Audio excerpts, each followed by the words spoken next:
Découvrez un extrait exclusif de ce livre audio et profitez d'un essai gratuit sur Audible via le lien dans la description.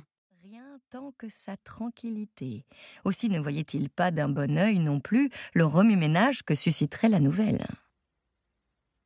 Elle a également prêté une grande attention aux mises en garde du conseiller financier qui leur a ouvert des comptes pour y placer l'argent. Lorsqu'il leur a cité quelques exemples éclairants de précédents gagnants qui avaient tout perdu après avoir fait n'importe quoi, elle s'est jurée que, elle, vivante, ça ne leur arriverait jamais. Tom était peut-être heureux de travailler comme mécanicien et d'aller au pub le vendredi avec ses copains, mais elle avait toujours rêvé d'avoir une vie meilleure, plus fastueuse, et ils en avaient enfin les moyens. Elle ralentit à l'approche d'un vieux panneau indicateur en bois qui pointe vers la gauche, en direction de la réserve naturelle de l'Anco, et tourne pour s'engager sur le chemin menant à leur nouvelle maison, qui est aussi leur plus gros investissement à ce jour. Tom et elle ont fait construire la grange de verre sur la péninsule de l'Anco, une langue de terre située à la frontière entre l'Angleterre et le pays de Galles, presque entièrement cernée par la rivière Wye, qui forme une courbe prononcée à cet endroit. Son propre père, passionné d'oiseaux, l'y emmenait souvent quand elle était petite. Il disait à l'époque que c'était un coin perdu spécial, et aujourd'hui, rien n'a changé.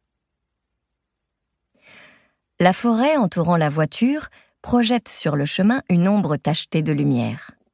Les arbres couvrent la péninsule comme du lichen. Nicole dépasse la petite aire de stationnement où son père se garait autrefois. Tous deux, jumelles au cou, partaient ensuite à pied sur le sentier pentu qui descendait vers la réserve naturelle. Ils passaient alors devant les grilles du manoir qui étaient et sont toujours imposantes et laissent entrevoir la demeure derrière. Enfant, Nicole la trouvait merveilleuse et se demandait qui y habitait. Elle n'avait jamais imaginé s'établir un jour à côté. Elle ne va pas jusqu'au manoir. Quelques instants plus tard, elle atteint la lisière des bois et la vue se dégage sur sa droite, révélant la seule grande clairière de la péninsule. Un patchwork de champs et de prairies s'étend jusqu'à la rivière. Nicole sent son cœur battre plus vite. Il y a déjà plusieurs mois qu'ils ont emménagé, mais chaque fois qu'elle arrive chez elle, elle a l'impression d'avoir découvert le fameux chaudron rempli d'or que le lutin de la légende irlandaise cache au pied de l'arc-en-ciel. Au milieu de la trouée, la grange de verre, construite sur les vestiges d'un groupe de bâtiments de ferme datant du XVIIIe siècle, exhibe fièrement ses lignes épurées. Aux yeux de Nicole, les angles marqués et les matériaux modernes de la nouvelle structure offrent un contraste saisissant avec les vieilles ruines de pierre tendre.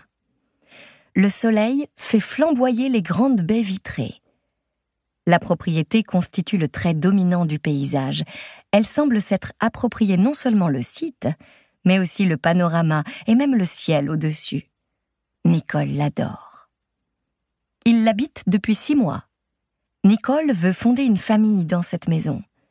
Ils essaient d'avoir leur premier enfant et y vieillir.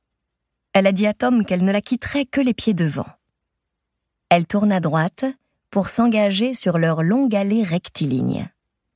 Elle a tant de choses à raconter à Tom sur la foire du comté et tous les animaux de ferme qu'elle a vus. Il faut qu'il reparle de la possibilité d'acheter des moutons, juste un petit troupeau, qui brouterait dans les prés autour de la grange. Tom n'y est pas favorable, mais elle espère bien réussir à le faire changer d'avis. Elle se gare à côté de la Maserati de son mari, récupère son sac à main posé sur le siège passager et descend de voiture. En approchant de la porte d'entrée, elle entend de la musique à l'intérieur, de l'opéra. Elle sourit. Tom doit être dans le séjour. La maison est équipée de divers systèmes intelligents qui détectent la présence des occupants et sont programmés pour suivre leurs déplacements, si bien que quand on écoute de la musique, on peut l'entendre d'une pièce à l'autre grâce à des enceintes en réseau dissimulées dans les murs. Nicole regarde droit vers la caméra qui doit scanner son visage et déverrouiller la serrure. Rien ne se passe. En général, la reconnaissance faciale est immédiate. Mais il arrive que ça ne fonctionne pas à la première tentative. Nicole. Livre audio complet gratuit disponible en description de cette vidéo.